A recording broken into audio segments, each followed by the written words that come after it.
బాబు అందరూ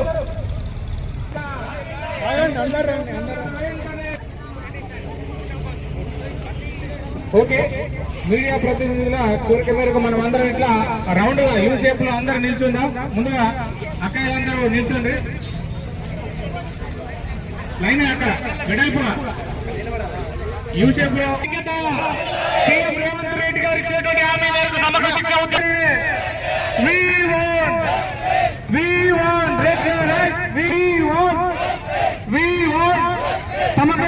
సీఎం రేవంత్ రెడ్డి గారు ఇచ్చినటువంటి హామీ మేరకు సమగ్ర శిక్ష ఉద్యోగులను వెంటనే సీఎం గారి హామీని వెంటనే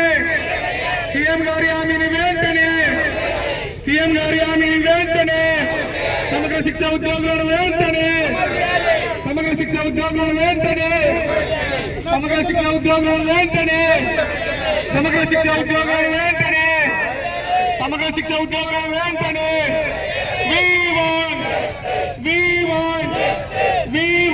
శిక్ష ఉద్యోగులందరూ చనిపోయిన సమగ్ర శిక్ష ఉద్యోగులందరూ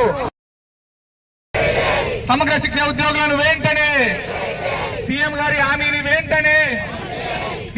హామీని వెంటనే అన్ని అర్హతలు ఉన్నటువంటి సమగ్ర శిక్ష ఉద్యోగులను వెంటనే అన్ని రకాల అర్హతలు ఉన్నటువంటి సమగ్ర శిక్ష ఉద్యోగులను వెంటనే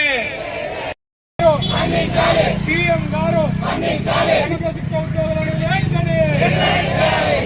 ఉద్యోగులను వెంటనే సీఎం రేవంత్ రెడ్డి గారు ఇచ్చినటువంటి హామీ మేరకు సమగ్ర శిక్ష ఉద్యోగులను వెంటనే సీఎం గారు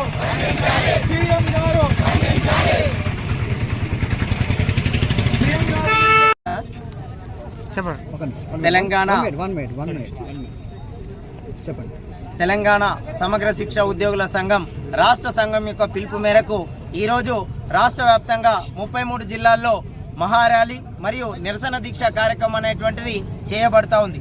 వాస్తవానికి గౌరవ ముఖ్యమంత్రి రేవంత్ రెడ్డి గారు సెప్టెంబర్ 13వ తారీఖున హనుమకొండ వేదికన సమ్మె వేదికకు వచ్చి సమగ్ర శిక్ష ఉద్యోగులందరినీ కూడా రెగ్యులరైజ్ చేస్తాం, ఖచ్చితంగా సెక్రటరియట్ కు పిలిపించి వచ్చిన 100 రోజుల్లో ఛాయ తాగే లోపల మీ సమస్యను పరిష్కరిస్తామని హామీ ఇచ్చారు. నేటికి 9 నెలలు గడుస్తున్నా సమగ్ర శిక్షలో ఈనాటికి 169 మంది మరణించిన నయా పైసా ఇచ్చినటువంటి పరిస్థితి లేదు.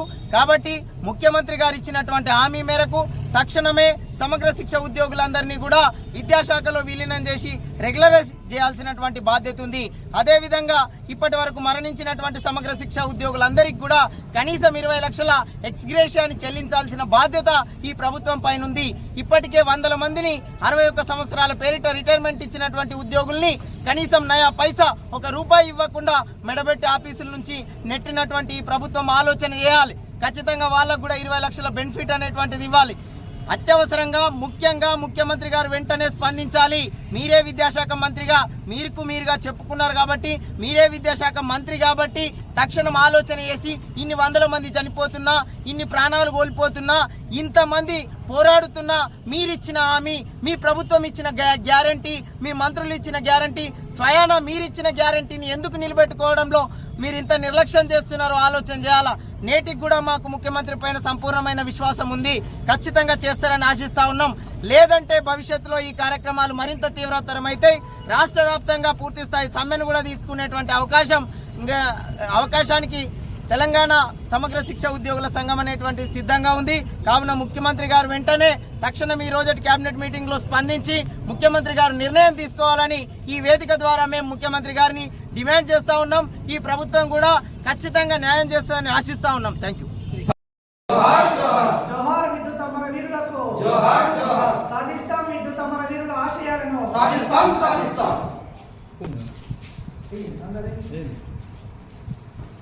విద్యుత్ అమరవీరులకు జోహార్ జోహార్. సాధిస్తాం మీ ఆశయాలను, సాధిస్తాం.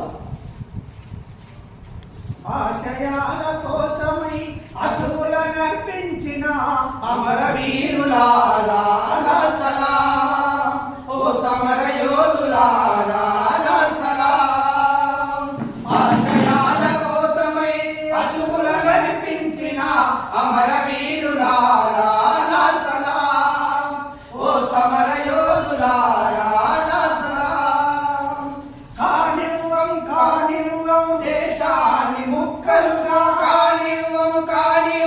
దేశాన్ని ముక్కలుగా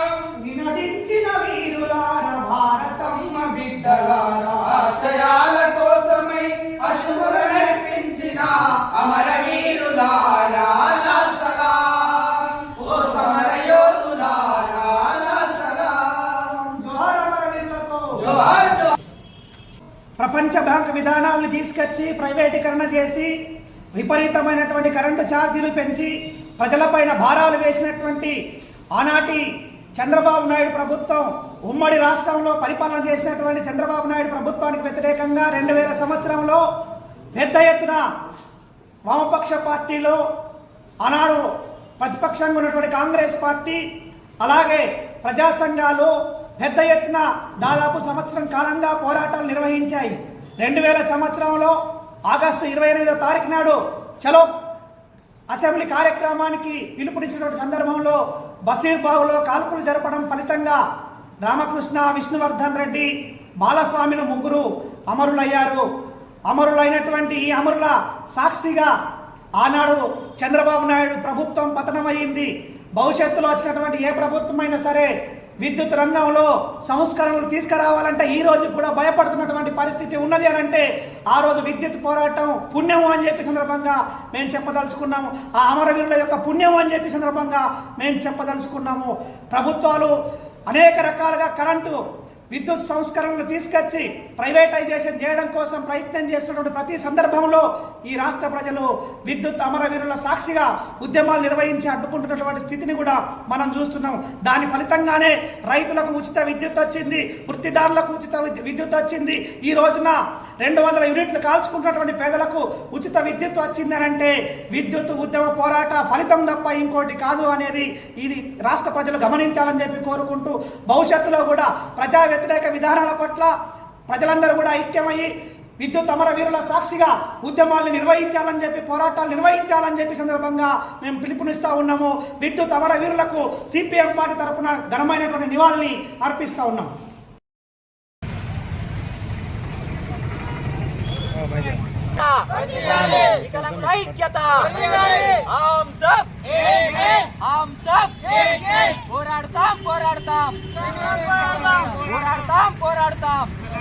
హక్కుల జాతీయ వేదిక ఎన్ఫీఆర్డి ఈ రోజు కలెక్టర్ కార్యాలయం ఎదుటిగా నిరీక్షణ చేయడం అవుతుంది. ఏమనగా అయ్యా మా యొక్క సమస్యలు మేము గతంలో ఎప్పటి నుంచో కలెక్టర్ గారికి అప్లికేషన్ ఇస్తున్నాము, కానీ కలెక్టర్ గారు ఎటువంటి స్పందన ఇవ్వకపోవడం వల్ల చాలా దురదృష్టమైన పరిస్థితి.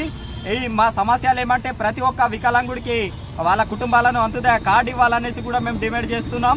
అదేవిధంగా మన మండలాల్లో కూడా 100% రాయితీ సబ్సిడీ లోన్లు 50,000 అనేది గింత ఇస్తుండ్రు. కాబట్టి ప్రతి మండలంలో కూడా ఒక 20 మందిని లోన్స్ ఇవ్వాలనేసి గింత మేము డిమాండ్ చేస్తున్నాం. చదువుకున్న వాళ్ళని బ్లాచరాలు పోస్టులను కూడా కల్పించాలనేసి కూడా మేము చాలా ఇది చేస్తున్నాము. అలాగే గతంలో ఉన్న జనవరి లోపలనే 6,000 ఆసరా పింఛన్ కూడా ఇస్తామనేసి మన ప్రభుత్వం చెప్తుంది. కాబట్టి ఇది వరకు అయినా 8-9 నెలలైన ప్రభుత్వం అధికారంలో వచ్చి కూడా పింఛన్ పైన మొగ్గు చూపడం వల్ల చాలా సిగ్గుచేటు. దానిపైన వెంటనే చర్య తీసుకోవాలనేసి ఈరోజు ఈ సమస్యలను పరిష్కరించే వరకు మేము ఇక్కడి నుంచి కదలాం. స్వయంలీ మన జిల్లా కలెక్టర్ గారే మా ముందు వచ్చి ఏమన్నా మాకు సమర్పిస్తేనే మేము లేస్తాం, లేకపోతే ఈ రోజు గింత కలెక్టర్ గారు రాకపోతే ఈ ఉద్యమం అనేది గింత ఈ రోజు నుంచి మేము కదలామనేసి కూడా యావత్ ఎన్పీఆర్డి సంఘం సవాల్ చేస్తుంది.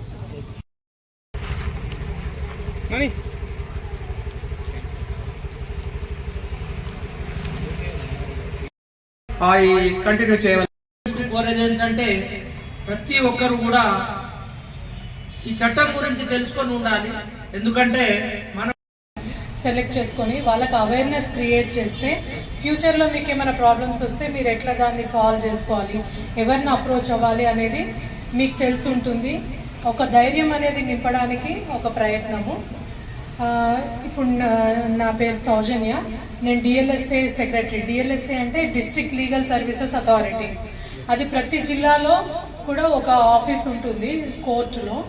జనరల్గా మనం కోర్ట్స్లో ఏంటంటే కేసెస్ వినడం, సాక్షుల్ని విచారించడము, జడ్జిమెంట్స్ చెప్పడము అనేది జరుగుతుంది. అది కాకుండా జ్యుడిషియరీ యొక్క ఇంకొక ఉద్దేశం ఏంటంటే ఈ చట్టాల గురించి మినిమం అవేర్నెస్ అనేది ప్రతి ఒక్కలా క్రియేట్ చేయాలి. అది స్టూడెంట్స్కి కావచ్చు, లేకపోతే ఊర్లలోకి వెళ్ళి ఊర్లలో కూడా క్యాంప్స్ కండక్ట్ చేస్తాం. ప్రతి ఒక్క పౌరుడికి కూడా ఈ చట్టాలు ఉన్నాయి, ఈ హక్కులు ఉన్నాయి, మీకు ఏ ఏ ప్రాబ్లమ్స్ వస్తే ఎక్కడికి వెళ్ళాలి. అట్లాగే మా district legal services authority office ఒకటి కోర్టులో ఉంటుంది. మీకు ఏమైనా సమస్యలు వస్తే సామరస్యంగా మీరు పరిష్కరించుకోవాలి అనుకున్నప్పుడు మా దగ్గరకు వస్తే మేము ఎట్లా సొల్యూషన్ చూపిస్తాము అనేది తెలియజేయడం కోరికై ప్రతి ఒక్కరిని చైతన్యపరచడం కోసమే ఈ అవేర్నెస్ క్యాంప్స్ అనేవి. జనరల్గా మనకి చట్టాలు అనేవి 2 రకాలుగా ఉంటాయి, civil laws, criminal laws. Civil చట్టాలు ఏం చెప్తాయంటే మన ప్రాపర్టీస్కి సంబంధించి కానీ ఏమైనా భూ వివాదాలు ఏమైనా ఉంటే వాటిని పరిష్కరించుకునే మార్గాలన్నీ సివిల్ లాస్లో ఉంటాయి. వాటికి మీరు కంపల్సరీ అప్రోచ్ అవ్వాల్సిన ప్లేసెస్ అయితే సివిల్ కోర్ట్స్ లేదా అంటే రెవెన్యూ కోర్ట్స్. రెవెన్యూ కోర్ట్స్ అంటే tahsildar office, MRO office, collectorate office. Civil courts అంటే మీకు ఇప్పుడు ఇక్కడ చూస్తే ఆదిలాబాద్ డిస్ట్రిక్ట్ కోర్ట్ కొద్దిగా మీ కాలేజ్ దాటి ముందుకెళ్తే కోర్టు ఉంటుంది. అందులో 3 రకాల సివిల్ కోర్ట్స్ ఉంటాయి. అట్లాగే ప్రతి మండలంలో కూడా ఒక సివిల్ కోర్ట్ ఉంటుంది. ఆ సివిల్ కోర్టులో సివిల్ సమస్యలు పరిష్కరించబడతాయి. అట్లాగే క్రిమినల్ లాకి సంబంధించి ఆ కేసెస్ కూడా పరిష్కరిస్తారు. సెకండ్ది ఏంటంటే క్రిమినల్ లాస్. క్రిమినల్ లాస్ అంటే మీరు జనరల్గా మీరు న్యూస్ పేపర్స్లో ఎక్కువ చూసేవే కేసెస్ అన్నీ కూడా క్రిమినల్ కేసెస్, నేరపూరితమైన కేసెస్ అన్నమాట. అంటే అవి ఏంటంటే ఏదన్నా ఒక వ్యక్తి ఇంకొక వ్యక్తి యొక్క హక్కుని భంగం కలిగేలాగా చేస్తే కనుక దాన్ని క్రిమినల్ కేసెస్ కింద మనకు అది ఏదైతే తప్పు అవుతుందో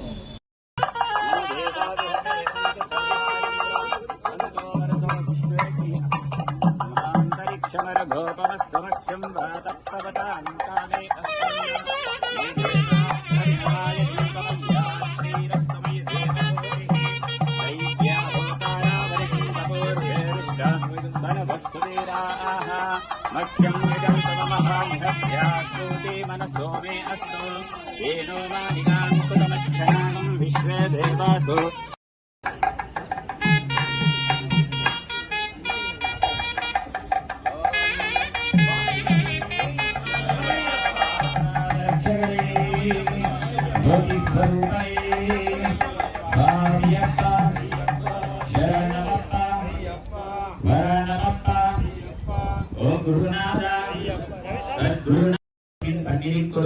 ये भूता प्रचलन इंद्रम वोश्वरस्पयवा इंद्रम वोश्वरस्पयवा भेदेभ्यः अस्माकमस्तु केवलः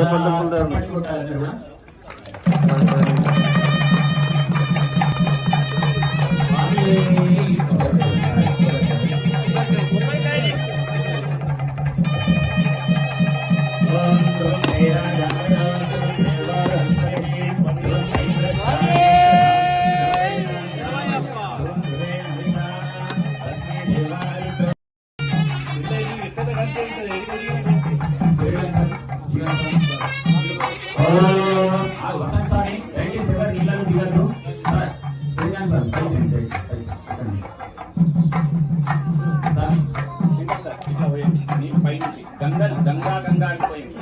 ఓం గంగే యమునే చైవ గోదావరి సరస్వతి నర్మదే ఓం కైంద్రస్యాగ్నిశ్చ రామచంద్రాయతాం ధ్రువం. మొదటి వ్యక్తిగా ఉన్నాడు అందరూ కూడా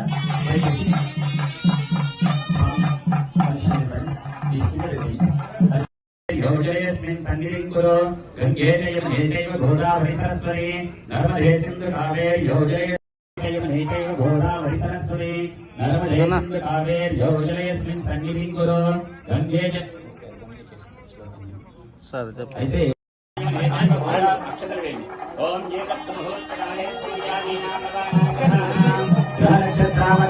అనుకూలతా ఫల సిద్ధిరస్తు.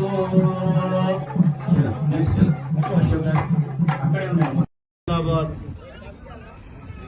అయ్యప్ప స్వామి ఆలయంలో ఇక్కడ ఉన్నటువంటి భక్తుల సౌకర్యార్థం, అదేవిధంగా అయ్యప్ప స్వామి సేవలకు కొత్తగా నిర్మించినటువంటి కోనేరు భస్మాకులం దాతలంతా కూడా ముందుకొచ్చి ఇంత గొప్పగా నిర్మించినటువంటి సహకరించినటువంటి దాతలందరికీ కూడా పేరు పేరున నా యొక్క నమస్కారాలు, ధన్యవాదాలు. అయ్యప్ప స్వామి భక్తులకు ఒక ప్రగాఢమైనటువంటి నమ్మకం. అయ్యప్ప స్వామిని ఆరాధించే పూజించే ఏ భక్తుడైనా ఎంత పెద్ద కష్టం వచ్చినా ఒక్కసారి అయ్యప్ప నామస్మరణ చేస్తే ఆ వచ్చినటువంటి కష్టాలు దూరమే కాకుండా ఆయన జీవితంలో సుఖశాంతులతో జీవిస్తున్నటువంటి భక్తులందరి ప్రగాఢమైనటువంటి నమ్మకం. ప్రతి సంవత్సరం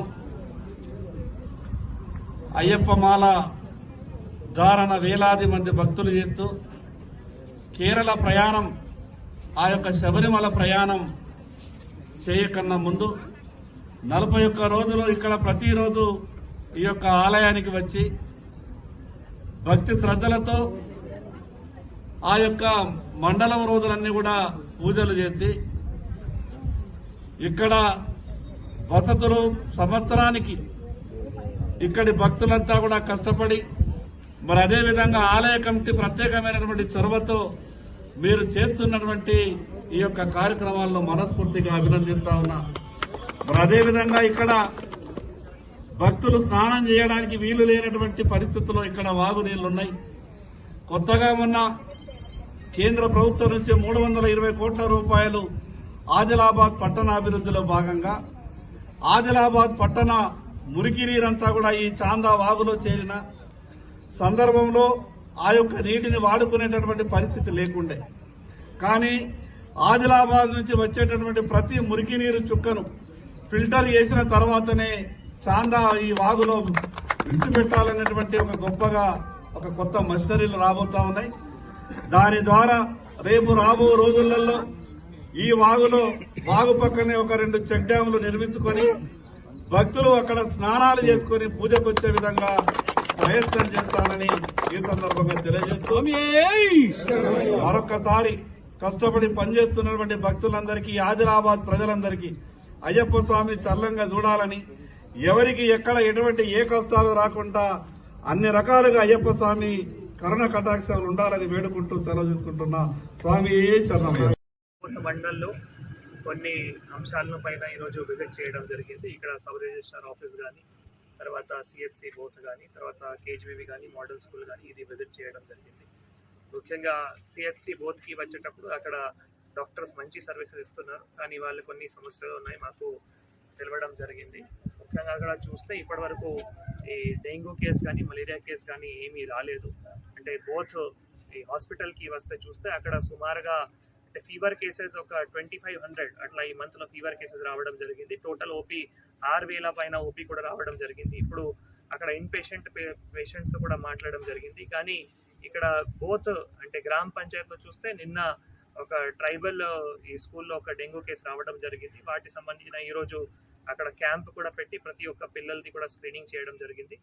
మా రిక్వెస్ట్ అందరితో మేజర్గా ఇప్పుడు డెంగ్యూ కేసు ఎట్లా వస్తున్నాయి అంటే అక్కడ ఇంట్లో ఈ నీళ్ళు నిల్వ ఉంటే దాంట్లో మరి అక్కడ కూలర్ కావచ్చు, లేదు కుండీలు కావచ్చు, లేదు టైర్లు కావచ్చు, అట్లా ఎక్కడైనా నీళ్ళు ఆగితే, మంచి నీళ్ళు ఆగితే దాంట్లో మళ్ళీ ఈ దోమల గుడ్లు పుట్టిన తర్వాత మళ్ళీ దాంట్లో ఈ వచ్చిన దోమలతో అక్కడ కుడితే మళ్ళీ డెంగ్యూ కేసు రావడానికి అవకాశం ఉంటుంది. కాబట్టి నేను కూడా మా అధికారులు అందరికీ కూడా ప్రతిరోజు అట్లా డ్రై డే యాక్టివిటీస్ పాటించుకోవాలి. కానీ మేజర్గా ఇంటి యజమాను వారి ఇంటిలో ఈ మంచి నీళ్ళు నిల్వకుంటే చూసుకుంటే మరి ఆటోమేటిక్గా ఈ దోమలు పెరగకుండా దోమలు కంట్రోల్ చేయడానికి అవకాశం ఉంటుంది. కాబట్టి దీంతో ఎందుకంటే ఒక్కసారి డెంగ్యూ కేసు వచ్చింది అంటే ఒక 10 రోజులు 15 రోజులు అట్లానే చాలా మరి దానికి ట్రీట్మెంట్ ఇవ్వాల్సిన ఉంటుంది. కాబట్టి ప్రతి ఒక్కరూ వాళ్ళ ఇంటిలో ఈ మంచి నీళ్ళు నిలవకుండా దయచేసి చూసుకోవాలి.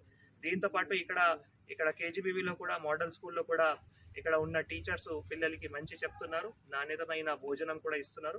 వారికి సంబంధించిన కూడా కొన్ని సమస్యలు టాయిలెట్స్ విషయం కానీ, గ్రావెల్ విషయం కానీ కూడా చెప్పడం జరిగింది. కొన్ని వేరే ఎస్డిఎఫ్ నిధులు కానీ తర్వాత మా దగ్గర ఉన్న నిధులు కూడా శాంక్షన్ చేసుకుని తొందరగా కంప్లీట్ కూడా చేయడానికి ప్రయత్నం చేస్తాం. Thank you.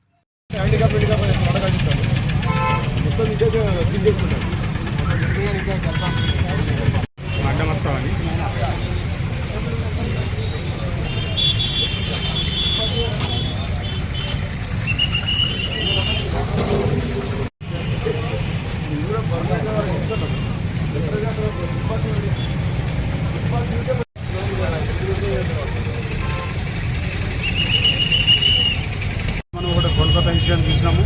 తొలుత ఇన్సిడెంట్ తర్వాత స్టేట్ గవర్నమెంట్, సెంట్రల్ గవర్నమెంట్ కలిసి అన్ని మెడికల్ కాలేజ్, టీచింగ్ హాస్పిటల్ దగ్గర ఎటువంటి ఎంప్లాయ్మెంట్ కావచ్చు, ఎటువంటి పిల్లలకు ఫీజులకు ఈజీలకు ఇబ్బంది కాకుండా నేను కలెక్టర్ గారు, ఎస్పీ గారు, డీఎస్పీ గారు, సిఐ గారు అందరూ వాళ్ళ ఆదేశానుసారము మొన్న కూడా డిఎస్పీ గారు, ఇద్దరు సిఐ గారు, ఎస్ఐ గారు వచ్చి హాస్పిటల్ మొత్తం ప్రజలకి ఎక్కడెక్కడ సీసీ కెమెరాలు పనిచేస్తున్నాయో ఎక్కడెక్కడ ప్రాబ్లమ్స్ ఐడెంటిఫై చేశాం. అదేవిధంగా నిన్న కూడా ఎస్పీ గారు, కలెక్టర్ గారు నేను నా ప్రాబ్లం కొంచెం చెప్తాను. సో ఈరోజు డిఎస్పీ గారు, సిఐ గారు ప్లస్ మున్సిపల్ జాయింట్ తీసుకొని వచ్చారు. నేను చెప్పిన ప్రాబ్లం కొత్త ఆల్మోస్ట్ క్లియర్ చేసేస్తున్నారు. సో ఇదే క్లియర్ ఉంటే మనం పోవడానికి లోపల అంబులెన్స్ కావచ్చు, ఎమర్జెన్సీ పేషెంట్ అడ్డంగా కాకుండా నాకు కూడా మంచి సౌలభ్యం చాలా కోరాను. సో ఆ విషయంలో ఈరోజు డిఎస్పీ జీవెంటి గారు కావచ్చు, కనక సిఐ గారు కావచ్చు, లాంటి వాళ్ళు వచ్చి ఎంత క్లియర్ చేశారు. కనుక నా తరఫున ఎస్పీ గారికి, కలెక్టర్ గారికి, డిఎస్పీ గారికి, సిఐ గారికి అందరికీ, మున్సిపల్ కమిషనర్కి సాంఘిక ధన్యవాదాలు. గౌరవ మా ఎస్పీ శ్రీ గౌశాలం ఐపీఎస్ గారి ఆదేశం మేరకు మొన్నటి రోజున గౌరవ డైరెక్టర్ గారు, మా CIC, SI, RIMS hospital, super speciality hospital దీనిలో సెక్యూరిటీ రివ్యూ చేయడం జరిగింది. సీసీ కెమెరాస్ టోటల్ రివ్యూ చేయడం జరిగింది. దానిలో దాదాపు 90% సీసీ కెమెరాస్ పనిచేస్తున్నాయి. సో 10% పని చేయకపోతే వాటిని కూడా రెక్టిఫై చేసేయడం జరిగింది డైరెక్టర్ గారు. తర్వాత ఇంకా ఎక్కడెక్కడ సీసీ కెమెరాస్ అవసరం ఉన్నాయో అవన్నీ కూడా మేము సూచించడం జరిగింది. అక్కడ సీసీ కెమెరాల వర్క్ కూడా కంటిన్యూ నడుస్తుంది. అయితే ఈ గేటు ముందట, రిమ్స్ గేటు ముందట కొందరు ఫుట్పాత్ వ్యాపారులు గేటు ముందటికి ఇంప్రూవ్ చేయి వచ్చే అంబులెన్స్లకు, పేషెంట్కు రాకుండా ఇబ్బందికరమైన పరిస్థితిలో వీళ్ళు ఇక్కడ ఫుట్పాత్ షాపులు నిర్వహిస్తుంటే వారికి ఈరోజు కౌన్సిలింగ్ చేసి వాటిని ఎందుకు జరిపేయడం జరిగింది. గేట్ ముందట ఉన్న వాటిని చాలా వరకు దూరం ఫుట్పాత్ మీదకి జరిపేయడం జరిగింది. వారికి మేము సిగ్గా చెప్పాము, అది ఓన్లీ టెంపరీ అరేంజ్మెంట్స్. అది ముందు ఇక్కడ ఏమైనా సెక్యూరిటీ ప్రాబ్లం వచ్చినా లేకపోతే ట్రాఫిక్ ఇబ్బంది ఉన్నా అవన్నీ తర్వాత మా ఆఫీసర్ల ఆదేశాల ప్రకారం వాటిని షిఫ్ట్ చేయాల్సి ఉంటుంది. ఇది టెంపరీ మాత్రం ఎట్టి పరిస్థితుల్లో వాళ్ళు రోడ్డు మీదకి రాకుండా పోలీసులు సూచించిన ప్లేసులోనే ఉండాలి. వాళ్ళు మళ్ళీ ముందుకు వచ్చినను ట్రాఫిక్ ఇబ్బంది కల్పించడం, తర్వాత ఇక్కడ నైట్ 10 తర్వాత అనాథరైజ్ పర్సన్స్ ఇక్కడ కూడా గుంజుకూడిన వారు ఇబ్బందులు గురయ్యే అవకాశం ఉంటుంది. మేము నైట్లో 10కు షాపులన్నీ క్లోజ్ చేయాల్సిందిగా మేము వాళ్ళకి చెప్పడం జరిగింది. 10 తర్వాత ఈ రిమ్స్ పరిసరాల్లో అనాథరైజ్ పర్సన్స్ ఎవరు ఉండడానికి వీల్లేదు. ఓన్లీ పేషెంట్స్ వారు మాత్రమే వస్తారు. ఈ రిమ్స్ సెక్యూరిటీ కరెక్ట్ ఉండాల్సిందిగా మేము అందరికీ ఇక్కడ చెప్పడం జరిగింది. డైరెక్టర్ గారు, పోలీస్ డిపార్ట్మెంట్ అందరూ కలిసి కోఆర్డినేషన్తో మన రిమ్స్ అండ్ సూపర్ స్పెషాలిటీ హాస్పిటల్లో సెక్యూరిటీని చాలా ఇంక్రీజ్ చేయడం జరిగింది.